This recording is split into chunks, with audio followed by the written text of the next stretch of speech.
Hi, this is Nikita Petrov. I write and publish and illustrate the Psychopolitika newsletter at Substack.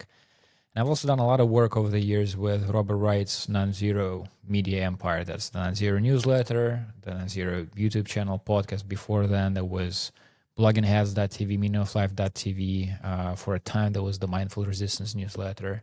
And this, what you're watching right now, is a collaboration between Psychopolitika and Nonzero. It's a new show that we're calling KOSMOPOLITIKA, which I co-host with Boris Shoshitaishvili of the Berggruen Institute. And Boris's work focuses on planetary thought. So that's thinking about humanity as a global planetary species and force, and thinking about the planet as an organism. Or there are more frameworks that he uses, but thinking about it as a whole, as an entity. And we are the co-hosts, but there is the third participant, which is you, if you want it. Meaning, the show is going to air live. So what you're watching right now is a recording of the live stream, the inaugural first live stream that we did about a week ago here on this YouTube channel. And the next one is going to be next Monday. That's Monday the 21st, April 21st at 1 p.m. Eastern. And if you watch it live, you can go to the video description on YouTube and find the link to the Zoom room where the conversation actually is taking place and become a part of that conversation. So that's what we did. This episode lasts about 2 hours. The theme is belonging. So we're trying to build a community. We're starting out. It's the very first steps, but there's the Nonzero audience and the Psychopolitika audience, and our thought is they don't have to be just audiences. They could be a community of people. So we're starting out by talking to you, our subscribers, and we talked about belonging, addressing the topic on different levels. Individual, where do you belong? Do you feel at home in your culture, in your town, in your community, ideological group, political affiliation, whatever? And then from Boris's kind of field of work, humanity as a whole, do we as humans, do you feel like we as humans belong in this world, in this reality? Because there are competing intuitions on this front in human thought. So we jumped back and forth from one level to another and making stops in between. We are just figuring out how to do this. The format is going to change. Everything's going to change. But in this first installment, what we did is I spoke for about 15 minutes at first, offering my reflections. That's too long, but that's how it worked out. I spoke for 15 minutes, offering my reflections on the theme of belonging. And then Boris did the same. And then we opened it up for anybody on Zoom. And we had a long, free-flowing, unstructured conversation, venturing in many different topics: DMT, politics, writing, the noosphere, the nature of ideas. I will not be able to list all of the different wild tangents we went on, but they're not all of them were quite tangents. I think there is a coherence to the conversation in hindsight. So this is what we're doing. I hope you enjoy it, and I hope you come join the next one. Again, that will be Monday, the 21st at 1 p.m. Eastern here on this YouTube channel and in a Zoom room, which you can navigate towards if you look in the video description of the live stream as it is happening.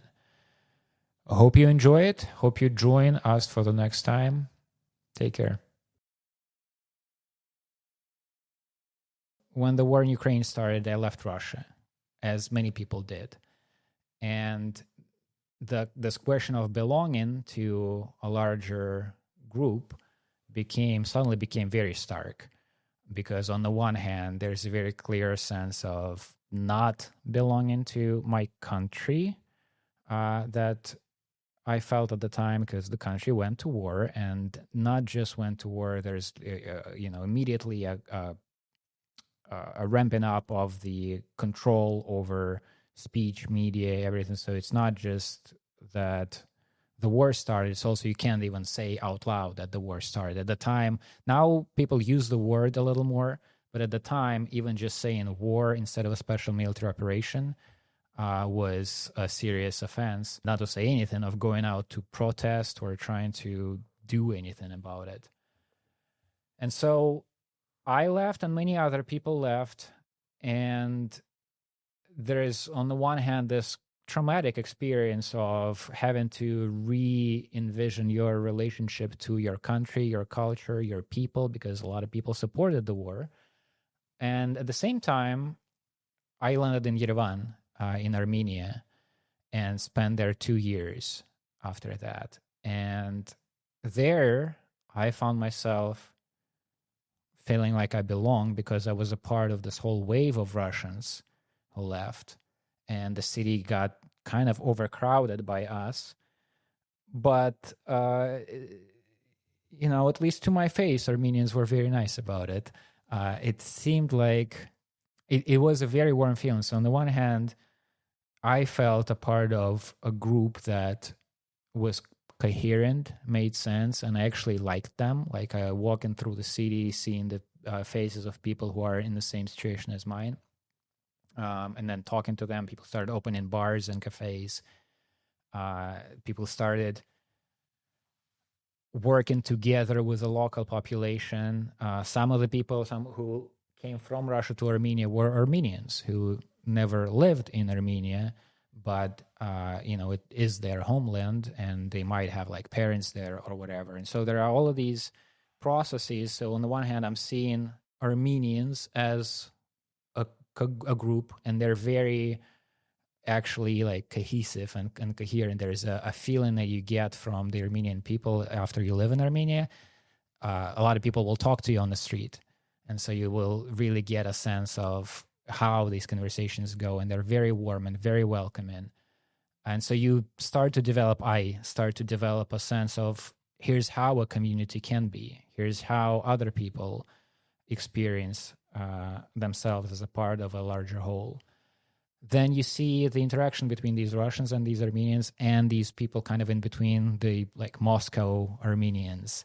One of them, for example, was a stand-up comedian, Garrik Aganesian, who came to Yerevan. He used to live in Moscow, came to Yerevan and opened the first stand-up club in Yerevan. And that place became a cultural hub pretty quickly.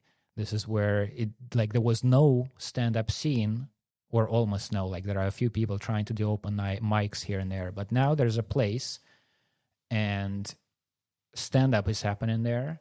People come in, a lot of Russian comedians who travel, and that's where they would stop. Then a local scene started to develop. They started doing nights in Armenian. Then more events started happening at this place. Then one of the things that happened in my time in Armenia is Azerbaijan finally took this disputed region, Artsakh, that was a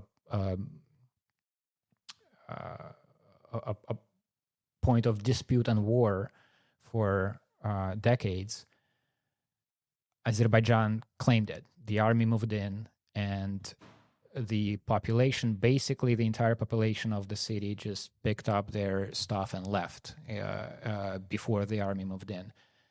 And so there is this wave of refugees, Armenian refugees from this disputed region, who are now in Yerevan. This stand-up club turned into a little spot of where you can bring clothes and food for the refugees. And so I was able to see these, this kind of forming community of Russians in Armenia that is itself a subset of a larger wave of Russians leaving Russia. Anti-war movement is not the right word, because there's not really a attempt to actually do anything, or a serious attempt, but a community, let's say, or commonality. And then the people of Yerevan, and then how they interact and what comes out of it. And so a lot of my understanding of, very fluid, very, very unfinished understanding of what communities are and how they can be, how nations can be, how people can be, or peoples, and what kind of interactions are possible. A lot of that I took from this Armenian period, which lasted a couple of years. And then I moved here to Spain, And the thing that I did last summer was there's a course that happens every year now. The second year is today. This summer is going to be the second year of this course on the history of psychedelics. The first iteration was by Christian Greer and Eric Davis. The second year is still Christian Greer, and I forget who replaced Eric as the co-teacher. But so this is a very interesting course in the University of Amsterdam where they try to present many different frameworks, many different perspectives on psychedelics, the history of psychedelics, the practice of psychedelics, the study of psychedelics, from different angles, different frameworks. And part of my intention of taking part in that was to also kind of meet quote unquote my people, that is the psychedelic people. And I did that, and it did feel like that. And this is interesting because it's a whole different way of looking at this, who your people are question, where Russia is a place I was born. I speak Russian. Russian culture is what shaped me. It's something that is yours by default. And then you may like it, you may not like it. It's just something that you ended up with. The psychedelic thing is almost the opposite, because the thing that connects these people who came to that university to study is an interest in the topic. And more important, I can't vouch for everybody, but it seemed like everybody had some experience with it. And that's a whole different thing. My understanding of being a part of this psychedelic community is based on an experience that I choose to have with some regularity, and know that other people do it too. And it's a weird experience. And it's not about having, rather, whether we do have shared values or understanding of the world is an open question. We are not of the same culture. In that group that studied in Amsterdam, people were from all over the place. But we felt a sense of kinship because it's almost like a calling. There's a choice to be a part of an experience, and then you meet these people from different places, different cultures, backgrounds, and you recognize them as your own. And I think part of what the course was, I don't know if it was conscious or not, but what it did, one other thing that it did to me is by tracing the history of the thing, going back into myth, almost like theories about psychedelic use in pre-agricultural times. There's not a lot of hard evidence on how exactly what worked, but you can trace this lineage of yours, like you're doing mushrooms in 2025, and you can trace this back to things you know about, whatever, 60s in the US, and then earlier, there is a Greek connection. Boris is a part of other things as, how would I phrase this, scholar in Greek culture, ancient Greek culture.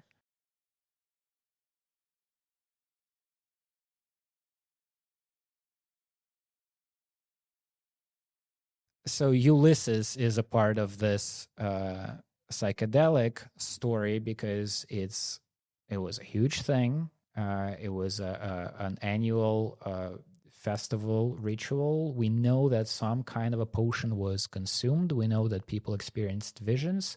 There are theories as to what this potion was, but it becomes a part of this history, this lineage that a modern-day psychedelic user can claim as their own. And then further back to times where we don't have any real understanding, but there are, I don't know if myth is the right word, but views on maybe psychedelics played a role in human development or the creation of religion. And so that's another thread for me. There's this very contentious, difficult, challenging relationship with my national and cultural identity. Cultural is not as contentious as the state that I haven't been back to Russia in a couple of years for safety concerns. But I know that I'm tied to that state too, like it or not. That's who issues my passport. And without that passport, no other states want to deal with me, or airline want to sell me a ticket. So my connection is very tight, whether I like it or not. And that there's this one thread. The psychedelic thing is almost the opposite, where it's totally elective. There's no central authority. There's no central anything. My choosing to even talk about it in this way, that there's a community, that this is my people, whatever, that's already a kind of a creative choice on my part. Like, I'm claiming that there's something to this connection with others, and I can then start developing this culture, playing a role in shaping what people would think of as psychedelic culture. And then the third thing I wanted to say, as a way to kind of kick it to you, Boris, is, well, one thing about the psychedelic thing I mentioned, there are these myths or ways of looking at things where you can see humanity as a psychedelic creature. There's a debated question about a period in history of human development when the brain doubled in a very short period of time. And there are theories that maybe this has to do with the use of psychedelics. Or you can talk about development of language or development of religion. You can come up with these narratives about humanity, the human species, as having a deep relationship with psychedelics, and then it becomes this part of your view of what we even are. But what I wanted to offer to you is take, I guess, that I first articulated with some conviction in that Armenian period, in the months immediately after the beginning of the war, where people around me and myself would often find themselves in this conversation about violence and war and human nature, quote unquote. Is it inevitable that we wage these wars? Why is it happening? Is it a part of what we are, or can we outgrow it?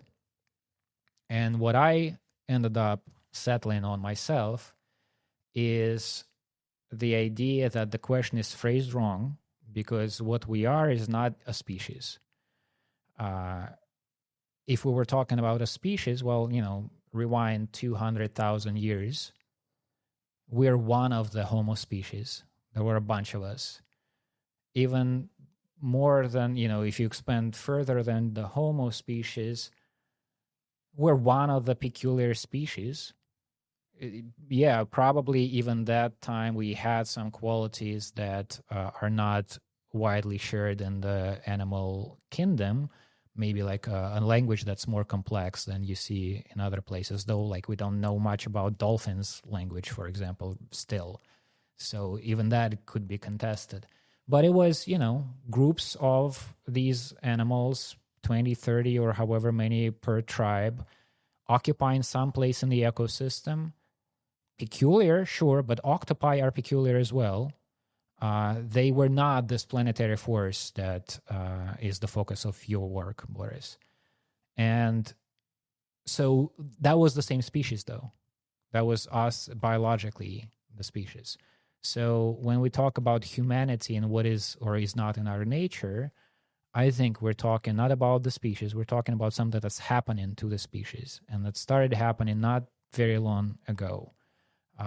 People dispute the timeline, but I guess maybe comfortably you can say, if you rewind, 100,000 years, 50,000 years back, you don't see anything resembling what we're dealing with now. Maybe even if you see like seeds of a civilization, that's just seeds, but nothing close to what you think of when you say the human species today.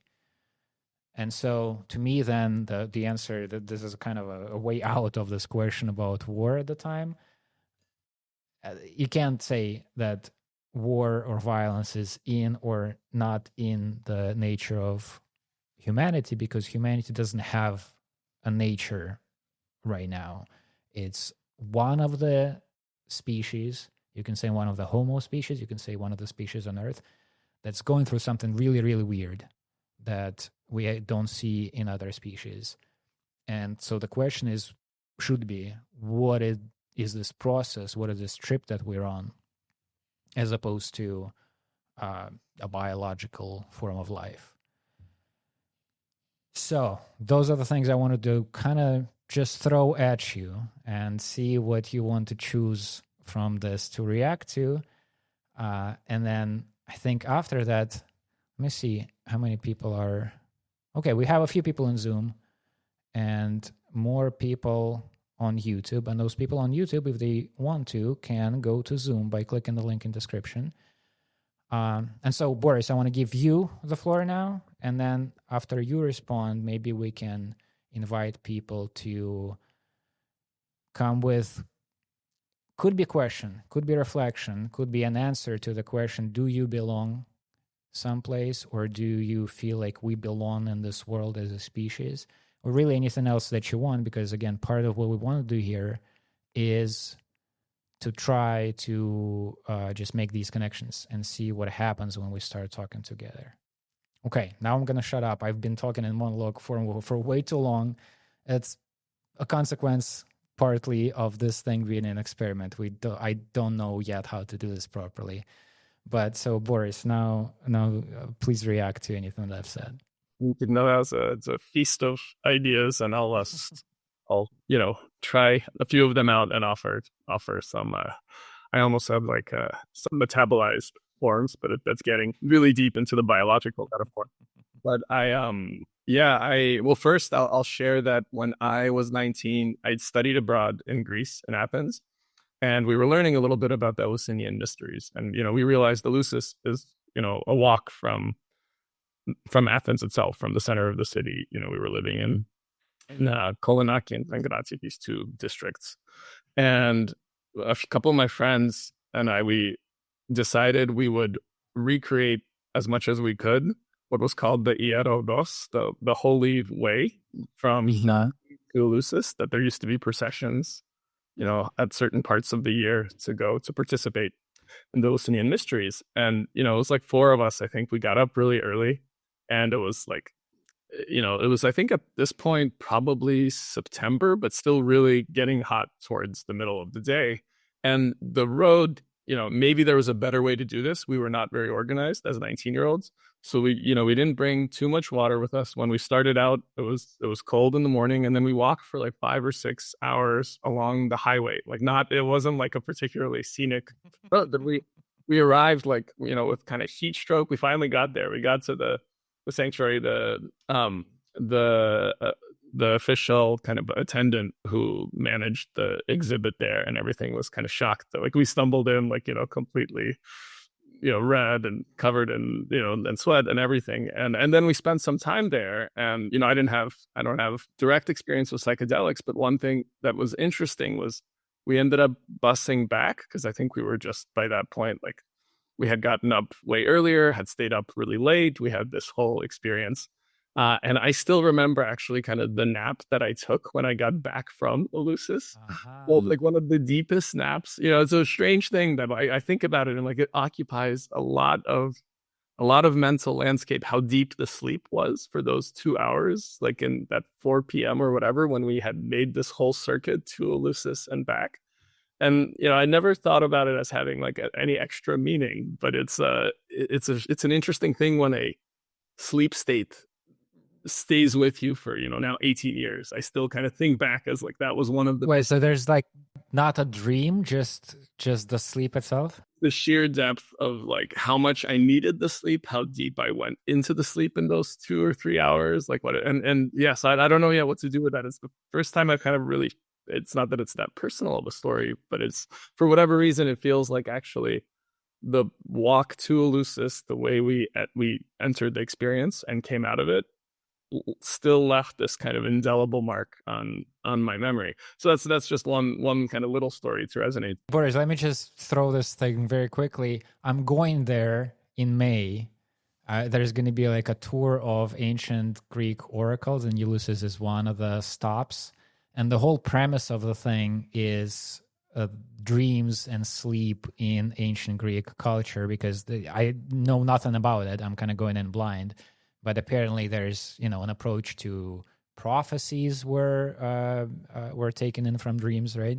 So there's synchronicities, or whatever you want to call it. Maybe the reason you had that deep nap is because there is magic in those places. No, there's something to be said for that. I'm reading actually right now, finally, which I hope you read and listeners read. It's called The Dark Places of Wisdom. Either that or In the Dark Places of Wisdom by Peter Kingsley. And he's a classicist who kind of then committed, like he was a completely professional classicist, publishing books with Oxford University Press, but then he kind of committed to the side of himself that was also like a mystical explorer, and reworked the vision of the origins of Greek philosophy and the sort of clarity that Greek philosophy from Plato and on really emphasized.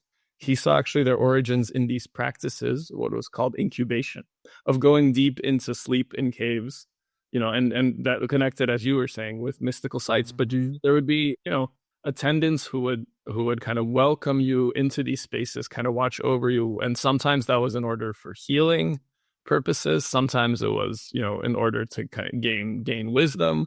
But the importance of deep sleep, and now that you brought up, your upcoming tour there, I think that's also at play. You're right, and like how I'm reinterpreting this story from that I used to think was like, oh, it was just a fantastic nap. Like I was, really exhausted and didn't. How many years do you remember this nap for? 18 years now. Yeah, because it was when we were 18. Yeah. That's a good nap.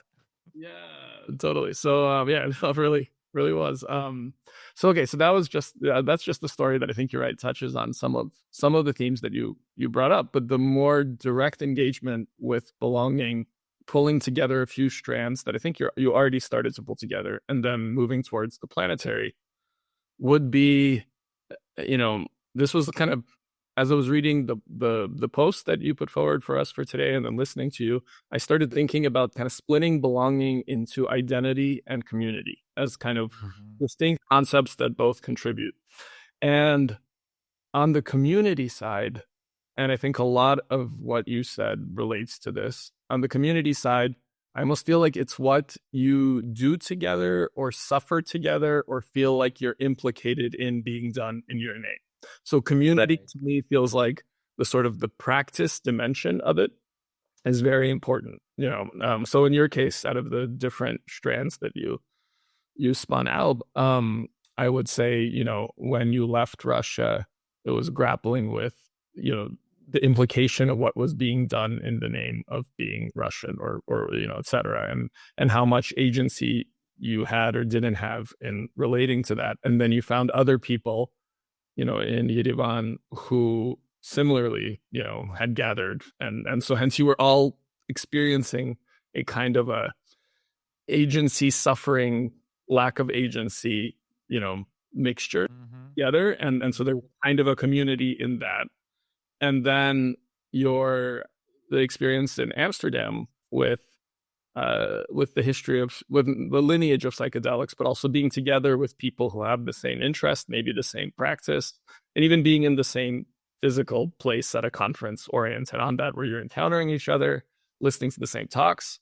There's now kind of a more elective agency, elective as you put it, but like now you're choosing that community. But the common feature between the two is that it's about things that you're doing together or feeling like is being done to you, together that you share. So that's kind of one dimension that I wanted to bring out, is this community side related to, impact, agency, lack of agency, choice, but the feeling of things being done or doing. The identity part, I actually think, it's there in both strands, but just to pull at the psychedelic conference, the identity part is more what kind of stories, what kind of aesthetics, what kind of metaphors, what is the sort of the verbal and more than verbal, the kind of mood dimension and like historical dimension of what we might call in the other dimension, the community like doing practical dimension. So when you were talking about in Amsterdam discovering the lineage and starting to acquire a kind of a story for where you were inside unfolding, or a genealogy that didn't feel like it was just abstract somewhere sitting behind you, but actually a genealogy that was sort of alive for you and may be alive for everybody else. That to me is a whole a facet of belonging. And obviously the two come interwoven, but I kind of wanted to tease them apart a little bit, because I think they were already kind of being teased apart in your different stories of the relationship between community and doing, and identity and narrative and metaphor, and the poetics of what one is doing.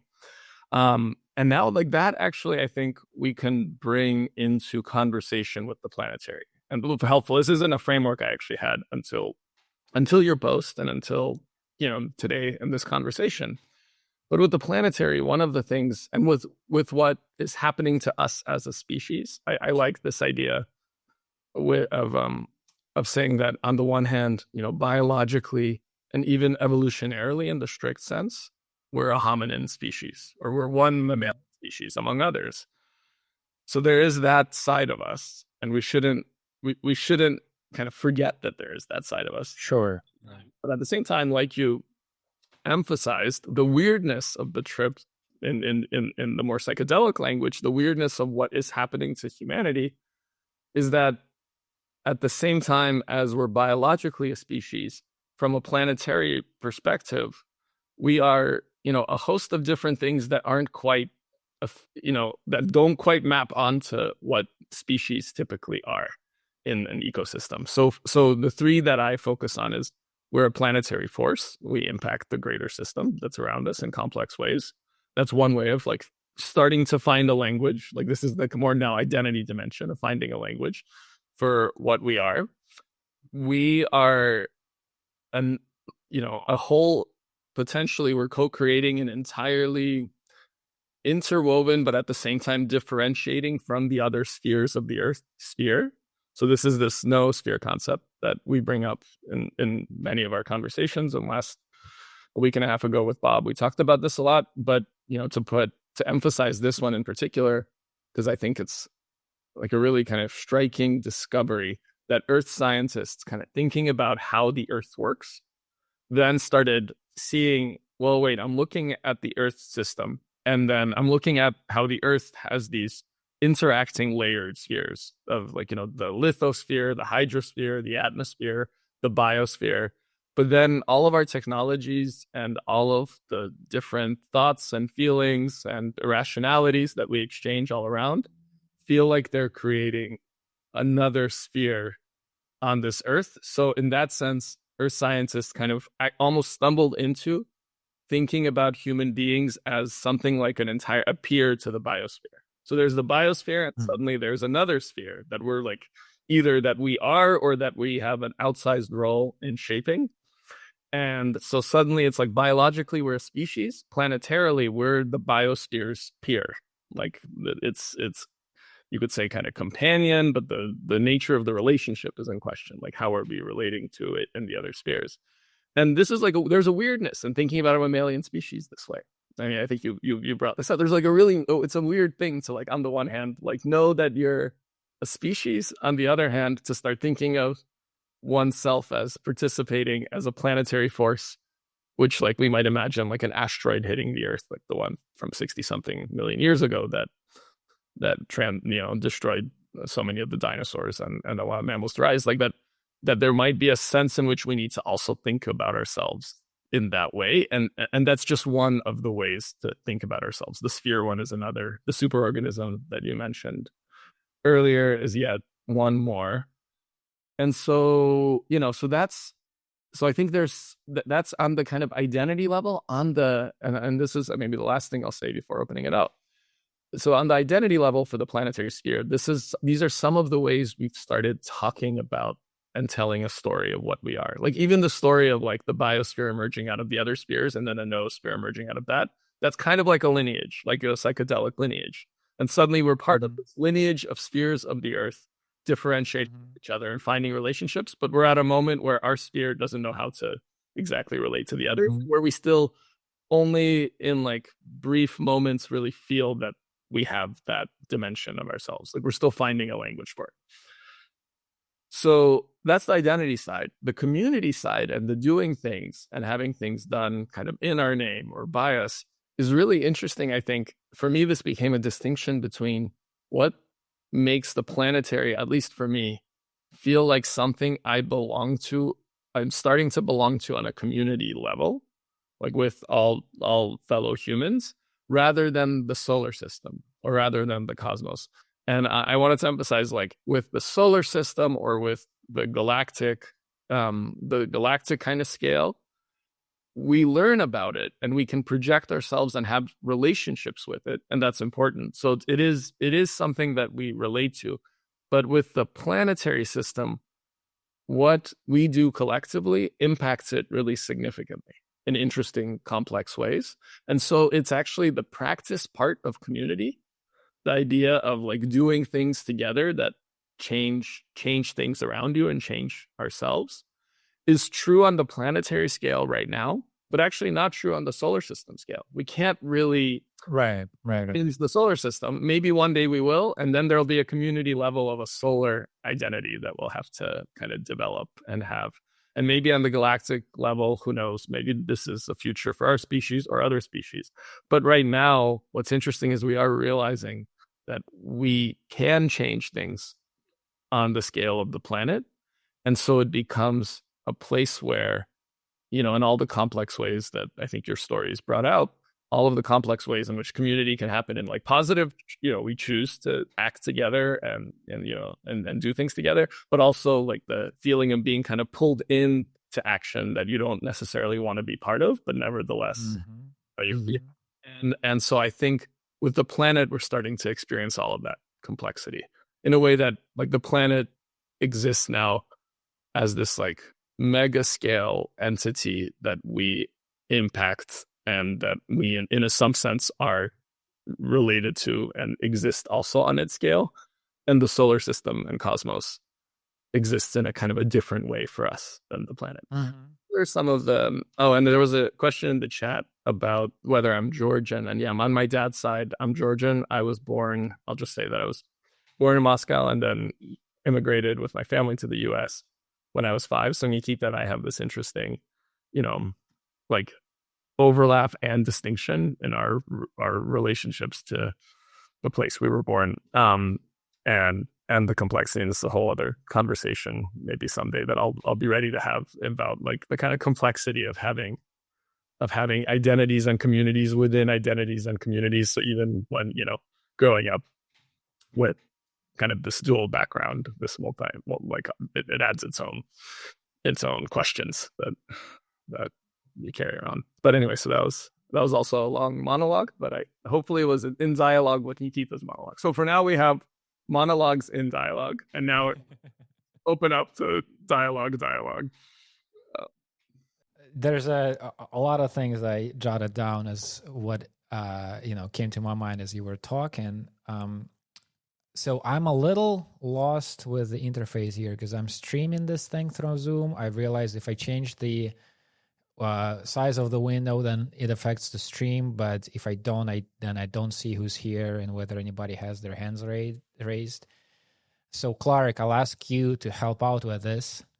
If anybody wants to join the conversation by voice or video, please use the Zoom functionality to raise a hand. It should be someplace down in the bottom of the interface.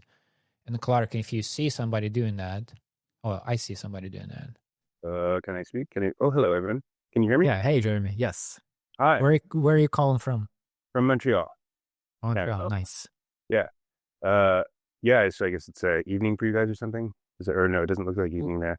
We're all in different places. So I'm in Spain, so it's almost 8 p.m. here. But Boris is in LA. Yeah. So you're between us, Jeremy. Oh, great. And I'm right on your time, Jeremy. That's good. And you. Right. Okay. Well, hi everyone. Thanks very much for what you've said so far and what you've done so far generally with your podcasts and stuff. I have only sort of intermittently followed mostly through Bob Wright, but I'm always really glad when Nikita's on and Boris. I guess I've only uh, saw you first in the last thing that you did with Bob, but really interesting stuff, really important stuff, I think, for the time we're in, both in terms of the noosphere kind of concepts of like one world and world mind and whatnot. And then I'm also very interested in DMT and how that relates to everything. There's a bunch of things that I would love to get into, but I'll try to, be somewhat concise, and then maybe we can go around to other people and come back to me if I have more things. So first of all, about belonging. So Boris mentioned like identity and community, and I think that's a really interesting way of looking at it. First of all, I do want to say something about how like I feel like the word belonging in some sense is like in a sort of cosmic sense, like do humans belong on Earth, and that sort of question. I think it implies a kind of deism or theism or some kind of belief in the designer, in a similar way that words like meaning and purpose do, where like I think we've sort of exported those from the kind of human world of agency and design, where like if you look at a ladder, it has a purpose, and because someone designed it for a purpose, in a way that a banana kind of has a purpose, but like it, if you're an atheist, you don't believe that any conscious entity designed it, but like evolution designed it. So and in a similar way, like if you look at a sign and it says like no dogs allowed or something, like that has a meaning because a designer put it there. And similarly, I think a lot of people try to find meaning in their life, but that also implies some kind of like God put you here and there's a reason for it or something, sort of related to purpose. And maybe community can be, belonging can be thought of in that way. But I feel like there's a kind of projection of human agency in that sense that like, oh, I'm supposed to be, on Earth or with these people or something like that, that I find a bit illusory. like I think like because I'm basically an atheist, but that's some things like DMT have changed my perspective on that. Anyway, that was just sort of some preamble about that. But another thing I was thinking about, in addition to identity and community and the details of those that you elaborated on, Boris, there's also like I wonder about like values and beliefs. Maybe that also goes in, can be categorized under either of those. Like maybe more so identity, where it's like, oh, I'm a libertarian or believe in this religion or whatever. And I find that myself, like a lot of, I think there's a lot of people over the last, I don't know, decade or two who have felt politically sort of dislocated and like they don't know what their tribe is anymore. And, there's a lot of divisiveness. Politics has entered, like in the West, in Canada, as well as the US, and maybe elsewhere. Politics has become a bigger part of people's lives and identity, and it's sort of infiltrated into a lot of communities. Like, I work in the arts to some extent. It's not my sort of day job, but art has become more political, and in the same time, I found myself becoming estranged from people around me. So, like specifically, and I definitely don't want to drag this conversation into like standard politics, but and like culture war stuff. But like I've been sort of left by default kind of my whole life. I live in Canada. It's a fairly like liberalish society. But then I'm finding people saying like things that I find completely irrational. And I loathe to question them, like to say anything other than, yes, you're absolutely right. And this happened like as recently as like a few nights ago. I was at a party with some friends of mine. Well, friends who I've known for like decades. And we're all like around 50. And there was multiple times where people said, "Oh, isn't this horrible? Isn't this true?" And I was in that situation. I was like, like either I say yes, absolutely, or which is kind of lying, or I risk like really damaging these friendships. And there's already been a few that have suffered a lot. So this feeling that I don't, and I think when Bob Wright was talking with Paul Bloom recently, and he talked about like it's not enough to be loved; you have to be understood, like to feel like you're in a friendship or community or something, and to feel like not alone, not lonely. So it's a really weird feeling like, okay, the people around me, I can't really tell them what I really think, except for a few. Meanwhile, I've been gravitating towards this rationalist community, which has like, and it's kind of ironic because like I don't think they as a group identify somewhere on the left-right spectrum. I've seen them identified as rightish, and I think that's because they tend to be favor free speech, at least amongst themselves in private conversations. It's different online, but and that anyway, some people think they're not like left enough, I guess. Therefore, they are right. But in any case, one funny thing is, ironically, there's a lot of like, it's mostly like young dudes. I'm like almost always like the oldest person there. And then, but like a fair few of like transgender women as well. And it's just, it's kind of, there's speculation within the group as to why that is so, but it's not like classically like right wing, I guess, in that, just not stereotypically. But one thing, Bob Wright interviewed Julia Galef, who's like sort of a member of that community, also sort of like an observer of that community, and writes about them and stuff. And she said that the community is defined by a set of norms of discourse. So like how you're expected and sort of encouraged to talk about things with, you're sort of allowed to say anything, but like you have to be open to criticism and, back your arguments up and stuff like that, which I find, really wonderful. So that's sort of, that's one sort of, it's not really a question, but I guess if there is a question in there, it is how do beliefs and values fit into, and maybe norms of discourse fit into the concept of like belonging and community and identity. Yeah, Jeremy, thanks. That's actually really helpful. Both sharing kind of the personal dimension of this, but also bringing out conceptually values and beliefs. I would almost, and I think this really is a thinking in progress with you guys right now, is that I would actually say that is precisely the sort of maybe one of the third attractors for thinking in like kind of chaos theory terms. But like if I'm seeing kind of identity here as catching the almost the artistic side, the metaphorical, narrative, mythic dimension, and community as catching the sort of pragmatic, like how do you act together? How are you pulled into action? Articulating values and beliefs is almost, to me, this third conceptual side that I think what at least one thing I'm drawing from your comments, Jeremy, is that I think sometimes, in a way, it's easy to really glorify from the perspective like someone like me who's working on like how do you kind of bring out these planet scale identities that might exist, might already be forming, and and then like how do we do things together, this community dimension.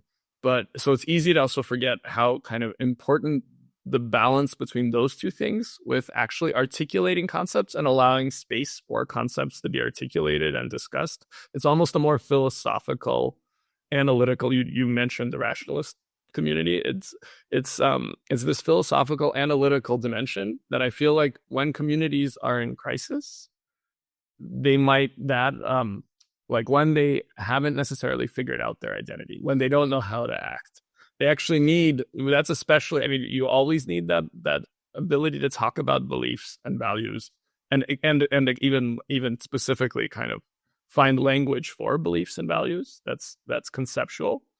And that I think can actually get lost, or the balance between those three things. I guess what I'm trying to say is like hearing you talk, I almost started feeling like it's the balance. I mean, there's probably more centers of gravity to this, but at least those three feel like they're very tricky to keep in balance, but very important to keep in balance. And so I would almost put values and beliefs and the articulation of values and beliefs together and the ability to discuss them as a third fundamental thing that you need and to have this kind of healthy, maybe form like healthy relationship to belonging, so to speak. I don't know. That's a first stab, and then Nikita and Jeremy, I think you had a follow up, but Nikita might. Let me try also add into this. So this is very rich territory, and we can go in many different ways with it. I'll just say a couple of things off the top of my mind. So Boris, while you were talking about identity, community, you were talking about action, things that are done in your name, or things that you are doing, or action that you're pulled into. I was thinking about experience as maybe a broader category, or maybe just an adjacent category. But so in the stories that I gave, live in Russia. I'm sharing an experience with all of these other Russians coming to different places. Once you and I talked, and you were at the time in Arizona or someplace, right? And you compared, you were escaping LA fires, and there was a similarity there. You're going through an experience together with a population, and that starts to shape an identity around it. You now start to feel more like an Angelino because the city is going through this, and you're going with other people through this.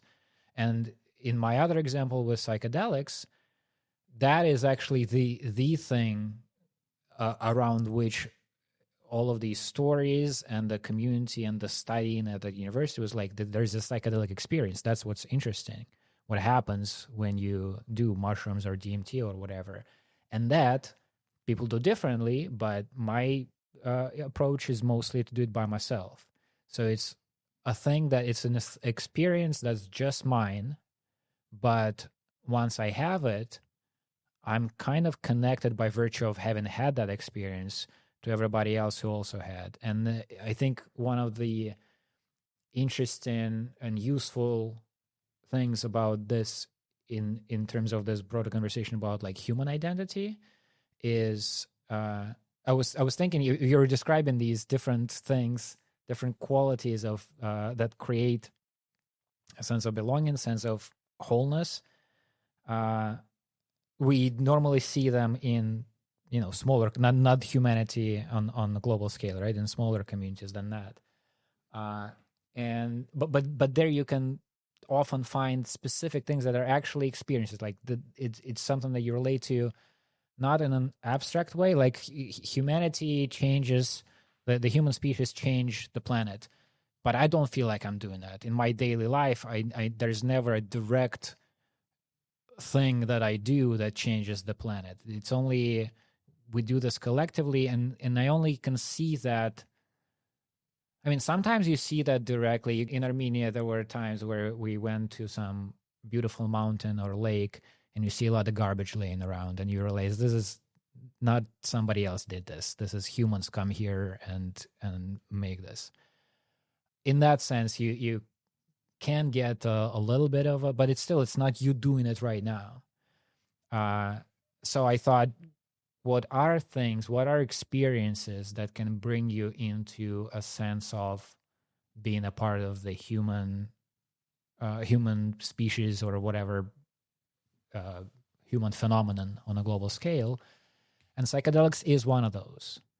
It not always, not for everybody, not every trip, but it's a common trait that as it starts to hit you, you recognize yourself not as an individual going through something specific on this day in a week, but as consciousness that's experiencing the world or itself, or as a part of the species that has been on this planet for some time. We're in space. It's almost cliche. Oh my God, we are monkeys flying on a rock through endless space. So I wonder what other experiences are there like that you can kind of put in your toolkit. Bob is big on meditation. I think that's another one, because if you do basic mindfulness meditation, you just focus on breathing, you do what everybody else does. It's even broader than humans. You focus intently, or try to focus intently, on the experience of being alive, on breathing in and breathing out. And if you do that long enough, you will probably start feeling a little more in tune with everybody else who's breathing in and breathing out, which is a lot of different beings in this world. So I'll throw that without a question. No. I mean, I'd love to react. I know, Jeremy, also, you sound like you had a follow-up. I don't know if other people are in queue, so maybe I'll say one quick thing, just about the very last thing, and then maybe, Nikita, we think Jeremy can kind of do a follow-up, and then we move to others. Yeah. So the one quick thing I'll say, just at the very last thing said, is I'm reminded, and I'm pretty sure the etymology checks out, that in English, for the verb to be, right, the way we conjugate that verb with like am and is, that am versus is versus are have, like, the am and are, the etymology for those forms of the verb to be. The root goes back to the Sanskrit, and I don't remember which one maps onto which, but one of them goes back to the Sanskrit for breath. And one of them for the is, or the other one goes back to the Sanskrit for growth. So you don't even have a way of, like, if you go into obviously our abstract concepts are built on more metaphorical and narrative dimensions. So when we try to express being, at least in Sanskrit derived Indo-European or like adjacent Indo-European languages from Proto-Indo-European, it seems like we cycle between growing and breathing are like the ways we try to capture what to be is. And like one is a more repetitive motion that's stable, one is a more dynamic one, and when we go back and forth, and it made me think about your point about meditation and connecting in to the thing that you do that all life does, respiration. This is just like one side note that even like sometimes even in philological approaches, and I can say more about this for like ancient texts, staying with language in this particular form of contemplation and attention can actually itself become a form of experience of the kind that you were describing. So, but then, yeah, Jeremy, I don't want to, we don't want to continue in our monologic form too. And it sounded like you had also a response. Yeah, just a little follow-up. Well, first of all, just on what you just said, I just tried to do a quick etymology Google, but I didn't get very far. But is there any chance that am is related to the word om? It might be. I mean, I remember reading about this, and my philological background was ancient Greek, so this is outside of. So we'll both we'll have to do research, but I could see. Yeah, just to briefly follow up on your, and I think it will be brief, to your point about like beliefs and values being like a third sort of axis or a third component along with identity and community. Do you think there's like, and we talk about keeping the balance, like, is there a perhaps danger like that the beliefs and values can threaten your connections to your identity and your community? Like when I talk about the rationalists and it's sort of it's a bit hard to define what they are, but there are certain values. Number one value is like basically skepticism and just being open-minded to changing, updating your beliefs, and you should never have 100% belief in anything. It should always, they're all about probabilities. So it's like 99.99% chance that the sun will rise tomorrow, etc.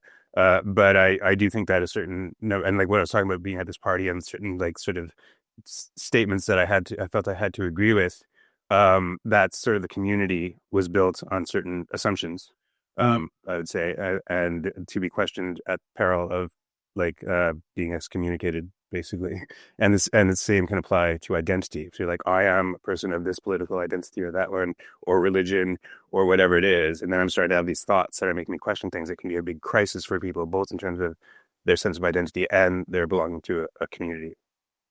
Yeah, no, real quick, I actually think the exact historical figure that really relates to what you're saying, and that relationship, that tense relation, or that possibility that one pole becomes a threat to another pole is Socrates.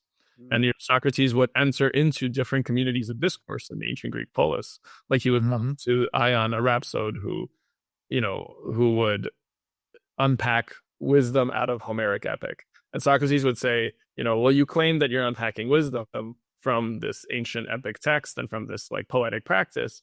And there's a lot of nice myth and poetry there, but let's analyze together. Let's actually articulate your beliefs here, and let's see how they match against logic and my beliefs. Let's bring that all together. If it holds, we can say it's true. If it doesn't hold, maybe you don't have the authority you claim you have. But when Socrates is doing that, he's also at the same time threatening the fabric of how Homeric epic is related to an ancient Greek society. Because if he, takes apart this rhapsode and shows how the rhapsode doesn't really know what he's saying when he's saying it, doesn't know in the like articulated verbal way that Socrates privileges and that the philosophical project privileges.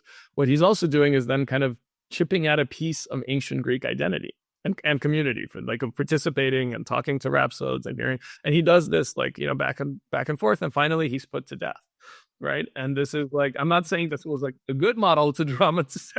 It's only saying that what I'm trying to say is it's a dramatization of how that tension can actually become extreme enough that it starts feeling life and death for a community, and how the figure who's so committed, and understandably, you could say like Socrates is trying to amplify the pole that's been left out most, maybe, and he's trying to amplify that one. But it's such a delicate balance to walk without like taking apart the ability of the community to act together, the ability of the community to experience together, and Nikita's phrase as well that is really important too, and the ability of the community to have myths and narratives about itself that are taken seriously. If you chop all of those up, it's so it's interesting. It's like, I don't want to say like Socrates was wrong. I just want to say like here we actually see the tension kind of played out, to full destructive effect when those can't be balanced. So I think this could be a central, what in the moment right now feels to me like a central thing. I'm going to try to weave this in with an invitation to others to raise their hands if they want to join the conversation. There are a couple of people in Zoom. Oh yeah, Adrian. Clark is going to add you. So Clark, while you're getting Adrian to be on video, let me say the thing that I wanted to say about what feels like a central element to what we're discussing, which is communication. So Jeremy was telling a story about being at a party feeling like he can't say what he thinks. That is just that feeling is feeling like you're not part of this community. You're being alienated. Conversely, if it is my example with the war in Russia, there were so many relationships that fell apart and so many relationships that became stronger because of this, because in this very polarized time, I mean, it's not just like who you vote for, it's people are being killed and you're either okay with it or not okay with it. It's a very, very strong emotions people are feeling. To suddenly find yourself on the other side of this kind of divide with somebody who you used to talk to. It could be your relative, it could be your friend, it could be your acquaintance, but this divide is a serious thing. And so people you can talk to, they become very important. People who you can talk to really openly in an unfiltered way, because it's easier to, early on, I was lucky. I didn't really have anybody who, I have friends who their mothers suddenly realize that their son or daughter is a traitor to their nation. That's a serious thing. I didn't have, no relationship of mine was affected this way. But, everybody was kind of on the same page that this is horrible. But you get into a slightly deeper conversation then, isn't war horrible? Why is this happening? How could it end? What are the other actors involved apart from the evil, horrible Putin, right? You start having these conversations, it is dangerous terrain. So people with whom you can really openly think out loud about this shit become very important, and that becomes your community more than anybody else. You don't necessarily see the situation the same way. You might not even have articulated values that are, an exact match. But the ability to talk to somebody honestly and feel like you're being heard and hearing the other person and then building on this, that is extremely important. And the way I was hoping to weave this in with the, inviting people to raise their hands is that might be one of the things that we're trying to do here, to learn how to talk. We're from different countries. I don't know what, Boris, we haven't really talked about politics. Jeremy, I'm seeing you for the first time. Right? I don't know ideological breakdown. I don't feel like I have a very pronounced political ideology. So we're learning to talk. One of the things that we're doing here is we're learning to talk, and part of it is this technical situation of how do I add people to the conversation. And I think we succeeded at that with Adrian, right? Adrian, can you say something? Can we hear you? Yeah, Adrian was with us a week and a half ago as well. Good to see you. Yeah, I'm happy that you are doing this, and Yeah, like Nikita just said, it's really interesting to be at this stage, basically, with a new community forming. You really trying to do this, by organizing it, by introducing the discussion and all that. Yeah, and for me now, it's also, there's so many tie-ins for me from how I'm thinking about things you said, and maybe one aspect of this individuality and community and the planetary thing, and for me, in my head, when I listen to you, Boris, as you talked about it, it's a lot about dependency in the end. We couldn't exist without our biological surroundings, without nature as it is, basically, because we basically developed in these circumstances, so we are dependent on it. And then there could be the argument made, it is dependent on us, and basically we have a responsibility to sustain it in order to sustain ourselves. So there's this kind of circle, maybe, but then also in terms of community,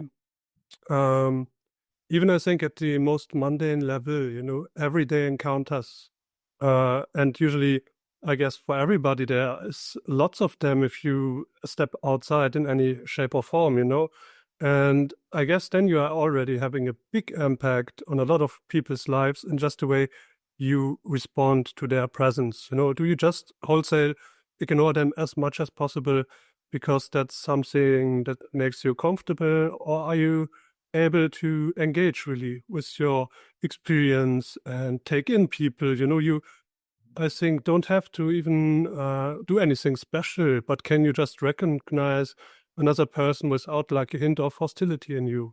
Can you consciously relax, for example, your body? I think it has a lot of impact on another person. Just your body language. Is there tension in you? And if there isn't, how do the people react? And from my experience, other people who seem to be paying a little attention usually open up as well, in a certain sense. They slightly have a bigger smile than I usually would expect from a stranger.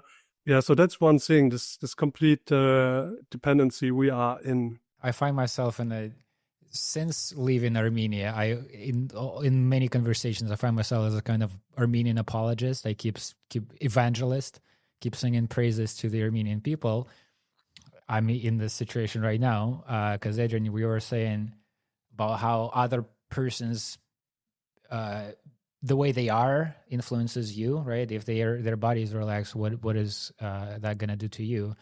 That's one of the things that I think is very interesting to observe with this wave of Russians that left Russia. People left, especially the ones who left early on, just wherever. There was no plan, right? You're just leaving. You're not coming to a place. I didn't plan on staying in Armenia for more than 2 weeks. It just happened this way. And you see people appearing in some place. Then there's like a period of figuring out, am I staying here? Do I go to a next country? There were people who were traveling between Armenia and Georgia. And then there's sorting that happens. People do decide, I'm going to stay in Georgia. And others stay in Armenia. And then time goes on and you see, like in Armenia was very, very noticeable how the Russians in Yerevan are being affected by the way Armenians in Yerevan are. And Armenians in Yerevan are very open, welcoming. They talk to you in the street. They do little acts of kindness, strangers. My wife and me, we went to a theater once for free because a guy who we lived next to one, and the guy on his smoke break would see us. And when there was a Russian play happening in Russian, he's like, I brought tickets. He figured out where we live to call on the intercom and say, today at 7, you can watch a play for free. And there are many, many things like that. And then you see Russians who, I've lived in Russia my entire life. Russians normally are not the smiliest, most open people compared to other cultures. in Yerevan, you start to see them becoming more like learning from Armenians how to do this.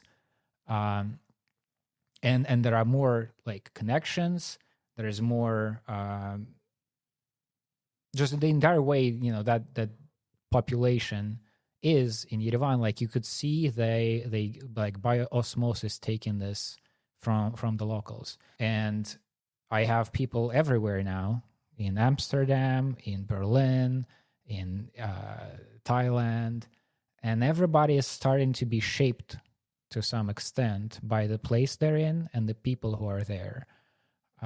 So that's just an example. Couldn't miss an opportunity to say something nice about Armenians, and to corroborate what you're saying. The people you're interacting with or the environment you're in does change you. And so maybe that could be seen as a subset of what I said about communication, interaction. If you learn how to interact with others well, that's going to change you for the better, and that's will increase the likelihood of you and whoever this other force or person or environment exist in harmony together. Since Nikita is one particular kind of evangelist, I should be also a kind of evangelist, and naturally that would go in the direction of the planetary, like to the point that viewers who were here last time will notice that since last time a globe has even appeared, and probably every week I'll just be adding more and more globes to connect also to Adrian, what you were saying from that planetary perspective as well, and about dependency.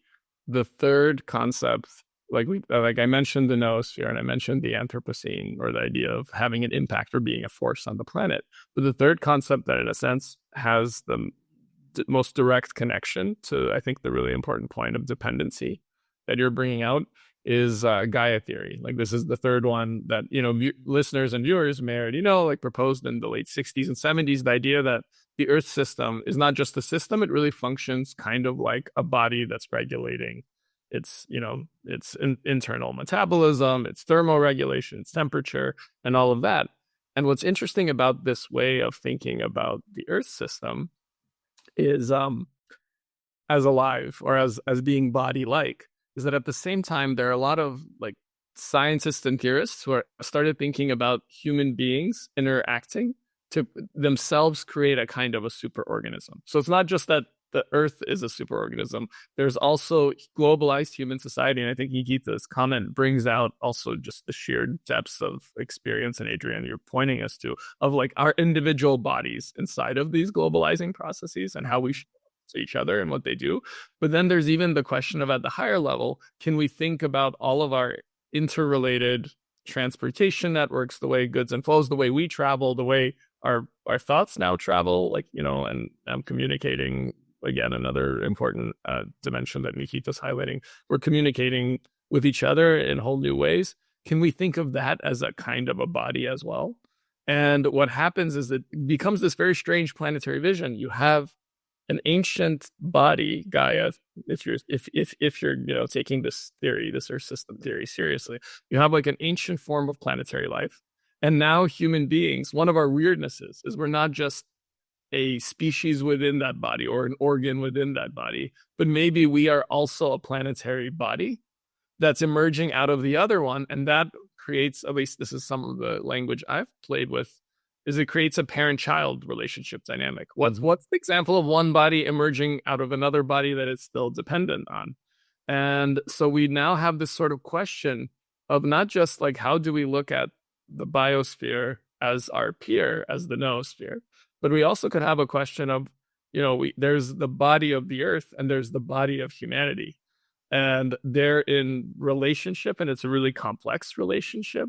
And then, like, to really open this out into the next stage would be to throw in, if we start thinking about our technologies and artificial intelligence as having its own kind of planetary dynamics, and some people have just started thinking about that. Are we in a intergenerational, like 3 generations of planetary life, all trying to kind of coexist and understand each other? So it's, on the one hand, almost amusing to start saying there's like a grandparent, parent, and child dynamic. And we may be, on the one hand, still grappling with being the child, but also trying to understand ourselves as a kind of a parent of something that we don't really know yet what its differentiation is going to look like.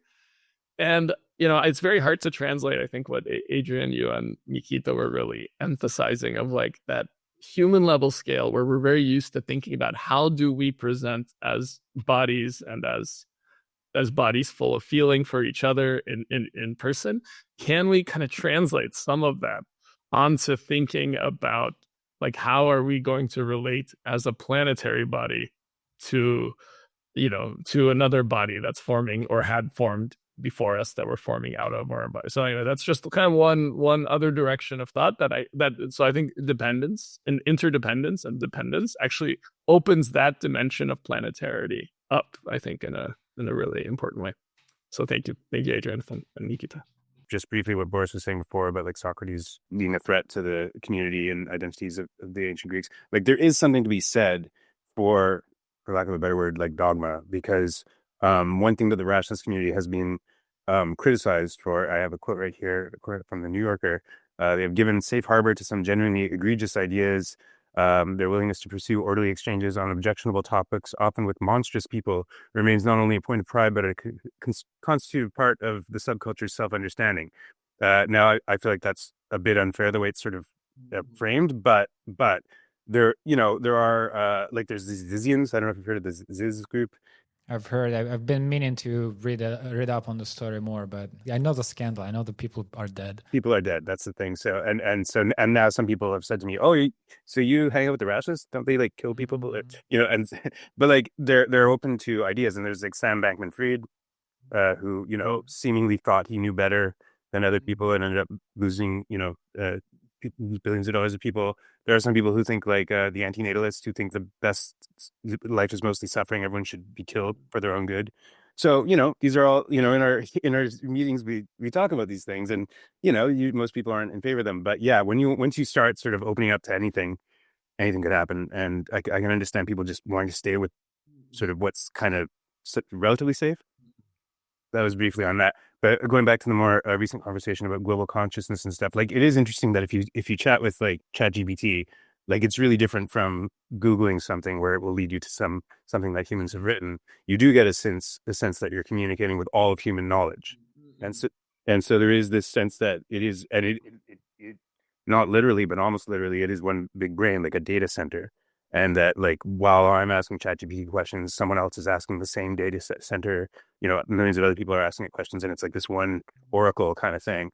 And it's interesting to think how that will go in the future. And one thing that this does relate to a lot of DMT stuff, which I hope to. I don't know if we'll have time to get into that too much in this conversation, but at some point, I really loved how you described Nikita, the DMT experience, and the conversation with Bob about like just there were so many things that were really, really resonant that I hadn't heard exactly articulated from other people. Like the sense that it's very hard to describe, and that's what these entities are explicitly telling you. It's like, you will never succeed in like the first time I used it, I had that almost like that exact, like I remember thinking of, there's this like blanket I was looking at, and there were these, I wasn't like totally broken through, so I was still like sort of had some sense of my environment, but like this blanket was like this collective of entities that was saying to me, or I was thinking, what you are experiencing cannot be explained or described. And it was saying to me, what you are experiencing cannot be explained or described. So things like that, and being at a very base level. But part of it is the idea that like all of history, all of world history, and all of reality is contained just in you and in this one moment.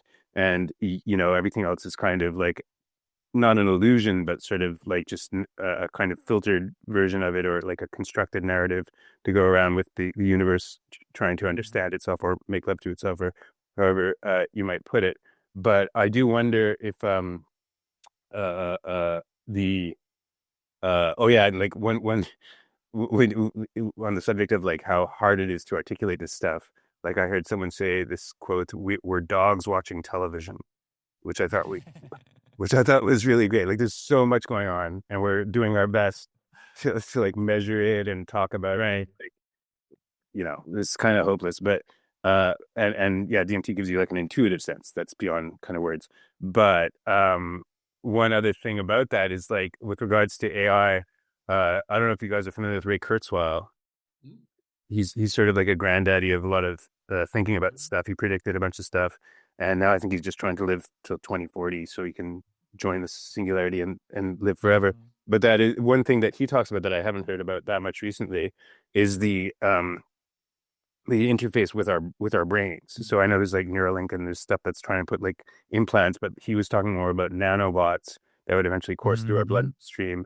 And I did actually ask Bob Wright about this in one of the call-in things about a year ago or something.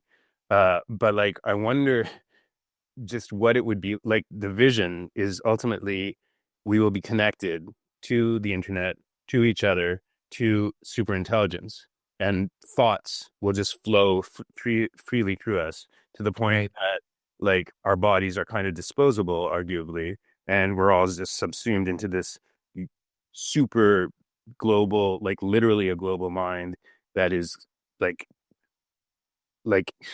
it's just even so hard to imagine what that would be like, just having all thoughts, all sensations, without sort of a border.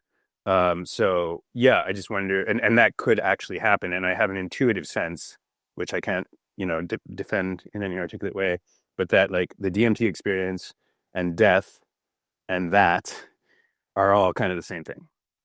You know what? I hear you. This is not something that's easy to articulate or defend. I agree, but I think I get where you're coming from. Oh boy, yeah. I had a couple of thoughts in my mind. One is a quick reaction, Boris, to what you were saying about the parental relationship between humanity and the planet. I liked there's this kind of bit, let's say, that McKenna used to do. He was this psychedelic orator, bard. I haven't read much of him. I like him most in this. There are a lot of recordings of his talks and seminars, and I really see him as this kind of improvisational poet, sort of improvisational orator, going on these long discourses. And one of the things that would every once in a while appear in these talks of his is he would describe the crisis that people feel we are in planetarily, the technology, the forest, this and that. And, it can give you a very gruesome sense of where we are at. And then he says, but if you stumbled upon a birth on your way to work, that would seem there's blood everywhere. People are shouting. It's a crisis for sure, but it's a normal part of what this life is. That's how humans get born. And so his supposition was that maybe the crisis we're in is a kind of a birth, is we're being born. Maybe we're not supposed to stay on this planet. Maybe this is what happens before you depart to stardom, or in some other direction, like the virtual worlds that we build for ourselves. But maybe like where we are at right now is just a very chaotic, intense stage of going to a different place, or a different place in some sense, maybe physically, maybe in a metaphorical sense. And then another thing I wanted to throw in is, Boris, in one of our conversations, or a couple of our conversations, which I'm not sure whether they aired or not, we talked about the premise, the notion that ideas are alive, and how that, if you take that on, then how does that change your thinking about the noosphere and all of this work that you're doing, infosphere? And when you were talking about the planet as peers, I thought that I wonder if it's reasonable to consider ideas as peers. The infosphere is the noosphere that is starting to emerge. We normally think about that as just a part of what we do. It's an output of humans. It's maybe a way we communicate or whatever. But if you take on this mystical approach of ideas being alive, which I think is very similar, I mean, it's hard for me to imagine. I'm not from some pagan culture from thousands of years ago, but if you imagine a world with gods and spirits and presence and beings that permeate the physical world that you're in, that you don't touch, but you think they're there, or you experience the world as if they're there. That might be similar to maybe the closest I can easily get to is thinking of ideas as a life form. And then if you take that premise, then maybe this noosphere, this infosphere that is starting to emerge is a sphere. It's not an outgrowth of our activity. It could be just another sphere that we don't notice because it's not physically available. It's not, you can't touch it, but that acts through us. And then our place in this hierarchy between the planet and the ideas is exactly that we're in between. It's like these things can pop into our minds, and then we start writing them down and drawing and building things. And it's them that are acting on the planet through us, as opposed to us acting on a planet. And this is just a ephemeral thing that's not really there. It's just electrons. Yeah, no, I really like that reframing. So one thought that it brings, and then I also want to connect, as you were already doing, kind of connect through back to Jeremy, some of the comments you were making. But Nikita, that reframing, one of the things that comes to mind is I returned as I was thinking through these kind of concepts of planetary identity to that line that, if you're growing up in the US, you hear a lot, and it's understandably, it's like a great oratorical, powerful expression of national identity and relationship in John F. Kennedy's 1961 inaugural address. The famous line, like, my fellow Americans, ask not what your country can do for you, ask what you can do for your country. And I returned to that line, and this is going to connect, Nikita, to what you're saying about the ideas acting kind of through us, and we're kind of the intermediaries between the world of ideas and the planetary world, and then there we are, is what that rhetorical flourish does, at least this is how I was reading it, is it suddenly positions us as sort of peers to the country as a whole. And it's such a strange, when you think about it, there's a weirdness here. Like, he's talking my fellow, I'm like, so I'm listening as an individual person, but I'm being asked to like look at the country as though it's another person. And like, I'm asking it for something, but I shouldn't have that relationship to it, or maybe not too much. I should actually reverse, and maybe I have something to give it. So I have something to give a country that's, 300 something million people, which I'm only one, or at the time less when JFK was speaking, of course, in terms of numbers. But like, it's such a strange thing to suddenly see like a vast collectivity of which you are a part, kind of brought down and then positioned as this sort of meta being that you're face to face with. And he's just doing that rhetorically, but I think that's at play in a lot of these questions. I think what you're doing really usefully is like, what happens if the ideas forming the noosphere, articulating themselves into the noosphere, what happens when we bring them down and suddenly we see them as not just something that we're producing, but rather as like a peer that we're, so you're trying to say like, so I was saying the noosphere is in relationship is a peer to the biosphere. And you're saying in an interesting way, what happens when you start thinking about the human being as a peer to the noosphere, or the noosphere as a peer to an individual? Right. We're taking at the noosphere as a peer. Right. I think that's really valuable, because I think it would be the way I wouldn't pull it is to say like, we're just sort of in the middle as a passive medium. And there's the ideas, they're alive. We as individuals, and this maybe gets back to Jeremy, some of your points, we as embodied beings with our histories, etc., we are just some medium through which these ideas act on the world. I would want to say I like the idea of giving ideas and the noosphere their aliveness, and then having our aliveness being between the noosphere and the aliveness of the planet. And we have kind of agency in that medium, like bounded agency. Like, we can't do too many things. Like, if we just decided to destroy the planetary system by simultaneously exploding whatever, like we somehow had this kind of, we wouldn't survive that. Like that's a bound on our agency. And we have bounded agency of how much we can influence the world of ideas, but we're there as well. And we have our aliveness, and we have our bodies, and we have like the kind of truth. So that's sort of where I would I almost, so not to say that Nikita, you're JFK for the noosphere announcing it, kind of, but I think like some of the movements and how you're thinking this, like it opens up this kind of question of relationship with the noosphere, not just the noosphere's relationship with the biosphere.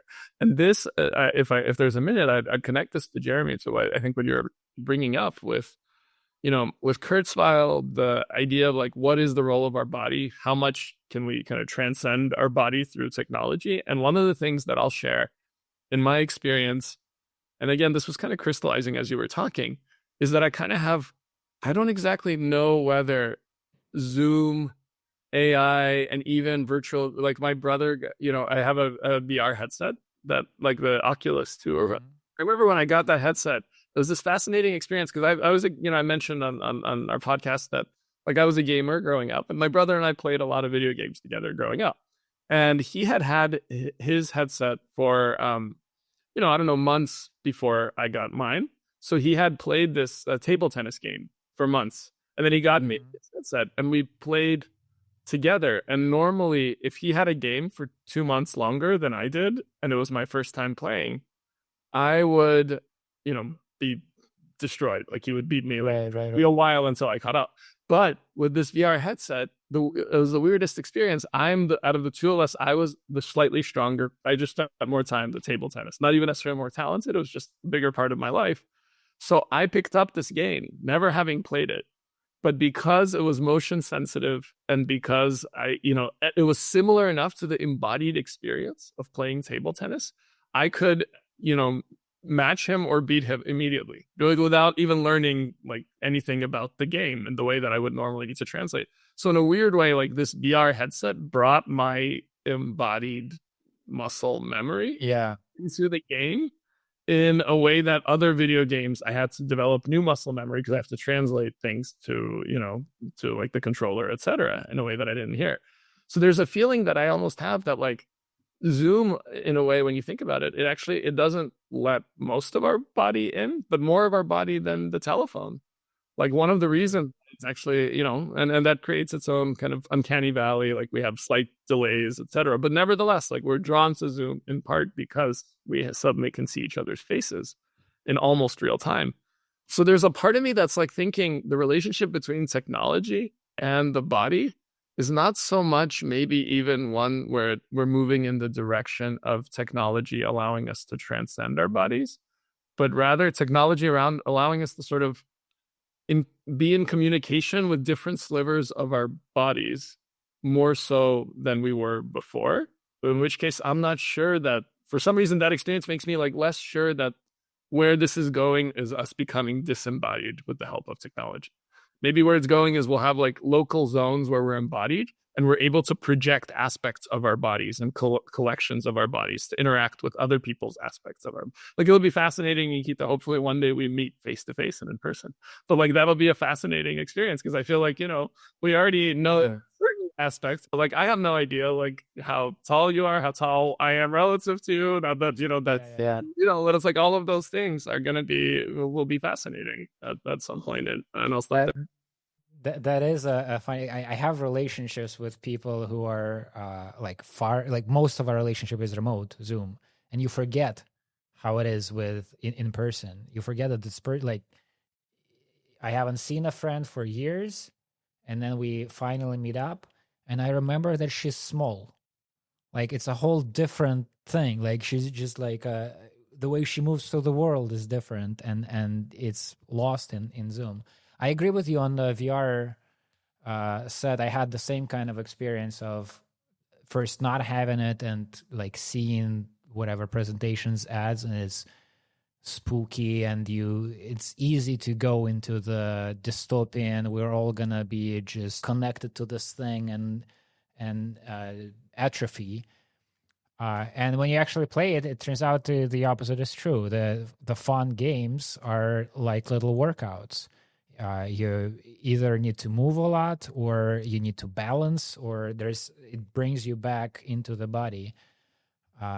So yeah, where it leads is a good question, and I don't know. I don't think we know. I think this whole thing is just almost like a psychedelic trip. You're constantly changing, and what you put in is a part of what you get out of it, and where it leads, who the hell knows.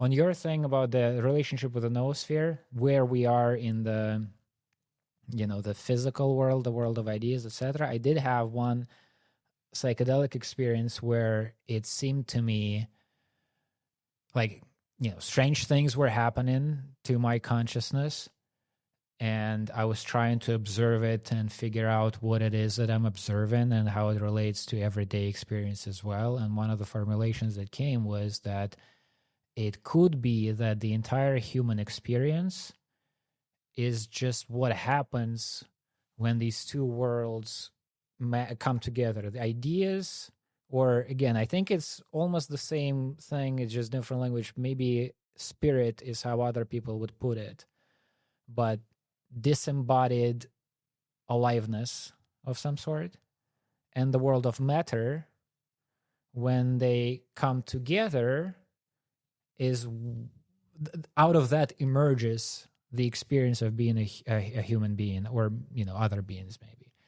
So it's not at the moment, it's an experience. What I'm describing is not a view that I want to defend, like this is what I believe. I'm describing how it felt in a particular moment, but it felt, the question of agency becomes very, very slippery and important here, because you feel like you're a person doing this, doing that, choosing to do this and that. But at that moment, there was like a perspective shift that suggested to me that that whole thing, being a person, choosing to do things, doing things, all of that is just an outcome, just like it's a, what can I compare it to? A chemical reaction or something. It's just like you put this and you matter, and you take the ideas or spirits or whatever, the immaterial that is real, you merge them, they for some reason come together, and that process, like how it plays out, is almost like if you burn a fire, images come out of it, right? You can see something there. Or, I don't know, maybe you look at the clouds and you see, oh, that's like a rabbit and that's like a wolf, and the wolf is chasing the rabbit. There's no rabbit, there's no wolf, there's no agency to either one of these characters. Those characters are something that you saw in a chemical reaction from afar. And in that particular trip, it felt like maybe that's our entire experience, that the sense of being a person in the world is a metaphor that we kind of come up with and experience in lieu of other ways of expressing what is actually happening. What is actually happening is this relationship between matter and immaterial forces. And if you were to describe, well, what happens when you combine those two, you could do well by saying, well, it's as if you're an entity in the world and there are other entities and you interact and there's a kind of a physicality to it. And also if you just describe the entirety of human experience and then at the end say, that's a comparison, that's a metaphor, it's kind of like that. When matter and immaterial forces merge, it's kind of like that, as if you were a person in the world. Yeah, no, I think the strand that I would pull from there is actually that act of metaphor making, or of looking at the clouds and seeing, the rabbit and the wolf, that the act of metaphor making itself might be one of the core forms of bounded agency that we might have. So the way I would put it is like, you're finding a metaphor for the experience of disembodied aliveness entering into interaction with embodied matter. But then, you could argue that like you have no agency in which metaphor you choose, but that's in a way, it's hard for me to believe that, because when I'm looking at the planetary stuff, there are already 3 different metaphors. Are we a force? Are we a sphere? Are we a body? All 3 have very different, and I'm looking at communities that gravitate towards one metaphor or another, and they talk about planetarity differently and what we could do. And then I'm thinking like in a kind of a Jeremy like move, like let's bring these three different things into clarity and get them talking to each other. And, and it feels like people resonate with that act. So in a way, I think what's interesting is like we might not have the kind of unbounded, pure conceptual agency. Like we can just decide. Maybe one of the places where we have particular agency is in when you see the wolf and the rabbit, what story are you going to tell about them? Or, what, how, and at the same time, like, what if the wolf you're also seeing turn into a fox, like depending on how you're shifting. What happens when you change it from a wolf and a rabbit to a fox and a rabbit, and then finally a hedgehog in the fog, if we want to go to Yoshik Bumayi. But the point is, like, these things, I actually think there's like interesting like foggy, a kind of a hazy agency in how we move through the metaphorical landscapes that is not like the sort of pure like I am here, new cognition. And so like that's just maybe that's an emergent aspect of the fire and cloud and stuff like this, is that we still can move a little bit inside of that fire and that cloud and do interesting. The whole thing changes if you formulate it differently. And then maybe, when you at that level of abstraction of talking about consciousness itself and matter itself, it's very tricky. It's very hard to parse it out. But maybe it could be informative if you bring it down to something more down to earth, political. So as you're talking about this agency in which metaphors you choose or narrative you choose, I thought that came to mind.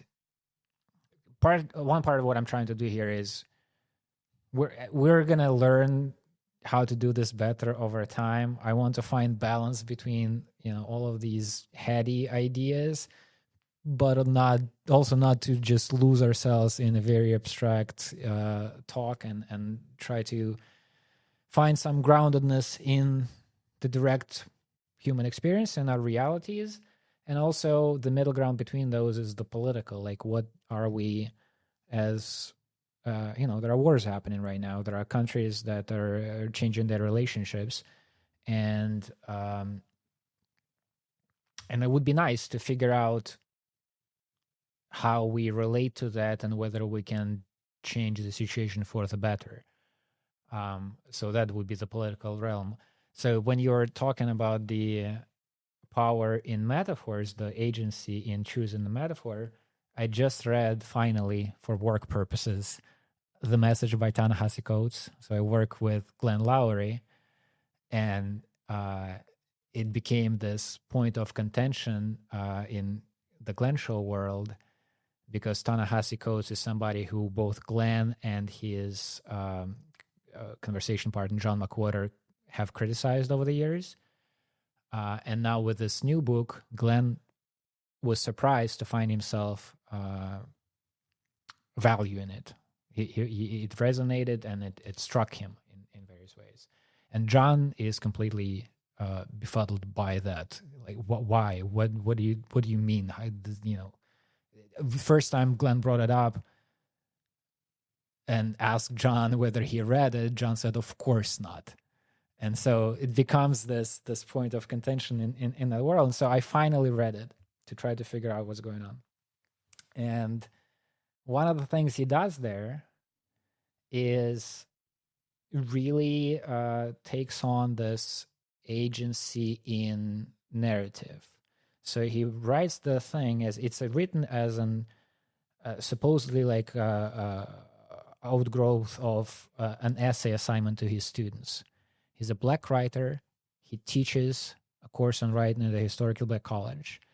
He sees himself as a part of this tradition. There are people before him. There are people who will come after. That's his students. He's writing this book to his students directly. He says, "you." And the book is, at one level, about the craft of writing, what it is to be a writer, and then about what it is to be a Black writer, and how he sees the responsibility of a black writer, and then there's reflection on all of that. And the final chapter, which is half the book, is about Palestine, Israel, Palestine, West, not Gaza. He goes to the West Bank and he describes how he sees the situation. And one of the things he does that struck me is how explicitly he owns the fact that he is writing this story. He says there is an expectation that the journalist is supposed to see hear the other side, get other people from the other side to interview, and then come up with comprehensive image. And he straight up says, I'm not going to do that. I'm just not interested in this. I see the situation through my lens, which is informed by my experience and the experience of my ancestors and the community, the tradition, whatever, my people. I come to this place, I see it through this lens of mine. And what I do, what my job is, how I relate to my craft, is I define the lens. I carve out what is a part of the narrative, what is not. And I'm just not going to abide by these rules of you have to listen to the other side and give an honest here and there. I'm not interested in that, because I saw what I saw here. I am compelled in a certain way by this. So I'm bringing this up not to even address in any way the substance of what he's talking about. I don't want to talk about Israel-Palestine. But the boldness with which he goes and explicitly says, here's what I'm doing, here's what a writer does.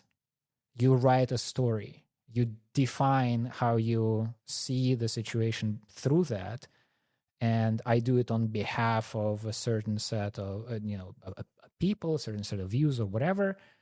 And here's what I'm going to do with this one.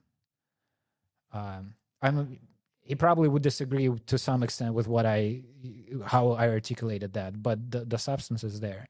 And so I'm just pointing to this as an example of what you're talking about in terms of there's agency in the metaphors you choose, and trying to bring it from this very lofty, heady part of our conversation about what consciousness is or humanity is to the political realm. That is one area where there is agency that could be consequential, where in relation to these big events in the world, where otherwise it's hard to find agency, right? So you're seeing the turmoil in the one war, the other war. How do I apply myself to it? You can fight in the war, right? You can, vote. In some countries you can, in others not so much. But one of the things you can do is articulate a view of the situation that if other people hear it, it may change the situation. If you reframe it, it can be consequential. No, I think that's really helpful. And I'll just say real quick, and then Jeremy, I know you have your hand up, and thank you. I think that actually really, because I've also read much of the message, but I think what you bring out, it's the analogy that comes to mind, and it's not one I would have thought about, but it emerges out of this conversation, is when the Homeric rhapsode starts the epic poem, or when you're reading Homer. I know this is somewhere in between. I actually think it applies very directly here, and to what Ta-Nehisi Coates is doing, is the Homeric rhapsode starts the poem by saying, for the Iliad, he says, Mainen aevetheia, like sing of the rage, goddess. So it's kind of, on the one hand, he's there, the aspect that you described as Ta-Nehisi Coates feeling compelled, but at the same time of kind of owning the compulsion and saying that I'm going to allow this compulsion to articulate itself through my agency and how I'm going to write. In a certain sense, the Homeric rhapsode is fascinating because on the one hand, the rhapsode is asking the goddess to sing, right? And then that's going to be the Iliad, the song. But at the same time, he's asking using the imperative. like, sing, goddess. Like it's a not necessarily a rude imperative, not necessarily like I'm commanding you sing right now because I'm your boss as the rhapsode and you're the muse. But still it's both, it's appealing to, the divine to speak through him, but the appeal is also there. So he's not losing all of his agency by saying this is really a divine song. He is going to be the medium for that divine song, but he's inviting the song to speak. Mm-hmm. And then he's emphasizing to us as the readers, or he or they, or however you want to think about Homeric creativity. There's a lot of debate, but it's emphasized to us as the readers that the narrator has the agency to ask for the song to move through. And you said, you used the word rage. Is the medium choosing the aspect? Like you invite a particular kind of a song. We're gonna do rage now, and at a different time you'll do a different one. I think that's a really cool, actually, like almost word by word attempt to start opening up this puzzle about the Iliad. Like, where does the agency? Because the words are meinen, aida, thea. Meinen is rage, and it's going to be the rage of Achilles by the end of the line. We'll realize, but meinen, rage, and then aida, sing. You sing, and then thea, goddess. Presumably. Although you can actually read it in interesting ways. So it's like rage, sing, goddess. Is the agency in telling the goddess to sing?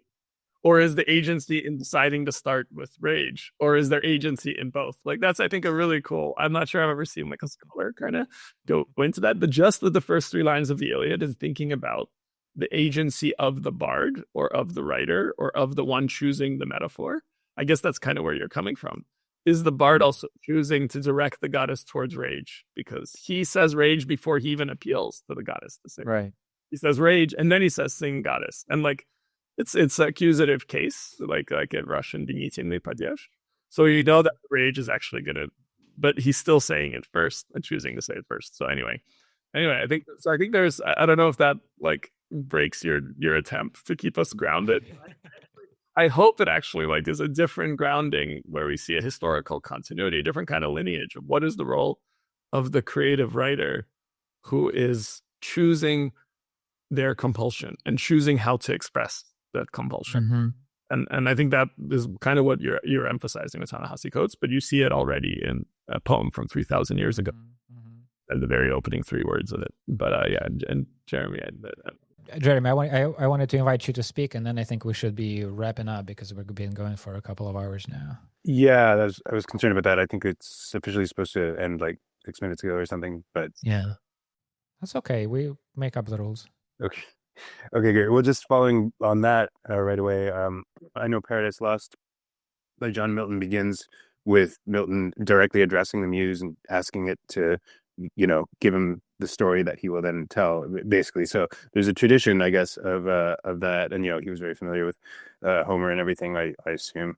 And I'm often reminded of like this Radiolab podcast that I heard years ago, where it shows like a parent guiding their like toddler through a puzzle, saying like, now where does the round peg go? Does it go in the square hole? No, it goes in the round hole. And then when the parent leaves, you hear the toddler repeating not just these words, but these phrases and kind of this logic. So we don't just learn language from our environment, we learn ideas and logic and how to think.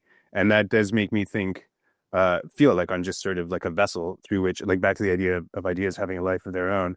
And when I think about like when I'm using ChatGPT, you can see it's generating words. Like that was kind of surprising to me when I first used it, that like it seems like it's literally making it up as it goes along. Like the words are coming out one at a time. And I thought, well, I'm just like that too. Like I thought a fair bit what I was going to say right now, but it's still, I can't quite predict what the next word is or what the next idea is. So in that sense, it does make one question like one's agency and one's authorship. And it does go like also sort of related to all this. I'm trying to get brushed up on my like Western philosophy, and I think Hegel had this idea of this spiritus mundi, or like some kind of the spirit of the world that is being channeled through. I think he relates it somehow to consciousness, or at least I tried to do that on my own. But like it does all make one question ideas of, like I said, free will and agency. And but I don't feel I don't feel like I'm just one of these billions of nodes. I feel like I am the whole world. I feel like, like that's a sort of solipsistic conundrum. And but I think I've been, trying to wrestle with how to resolve basically how there can be billions of me's out there. Like it just feels like the world is my world, and there's like whole lives happening, that have happened through history, that will happen in the future. And it's just so inconceivable to me. But again, this stuff is all very hard to explain. But one maybe fine point I would want to put onto this, and this all relates to ideas of panpsychism, which are becoming, discussed more, I think. But I think one way in which I would reformulate the standard articulation of something like panpsychism is they tend to say like consciousness is like a property of the world, whereas, or maybe even like the universe is conscious. Whereas I would say the world is a property of consciousness, and that it's not that the universe is conscious; it's that the universe is consciousness. I'll leave it at that. That's a good, powerful note to end on.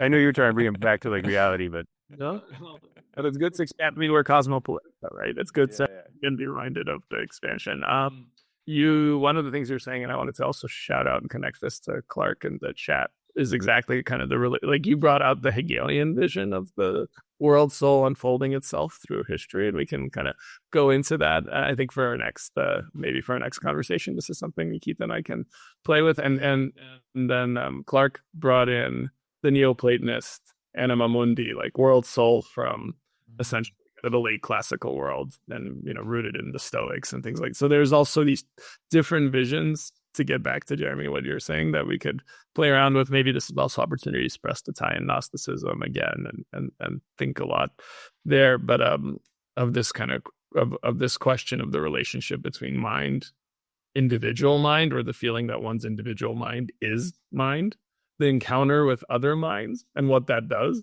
and like how I'm totally with you, Jeremy. That like kind of when we have a conversation like this, actually, I no longer feel like I'm an individual, like just this, my mind is the whole, because I'm so directly meeting your guys' ideas as they're emerging.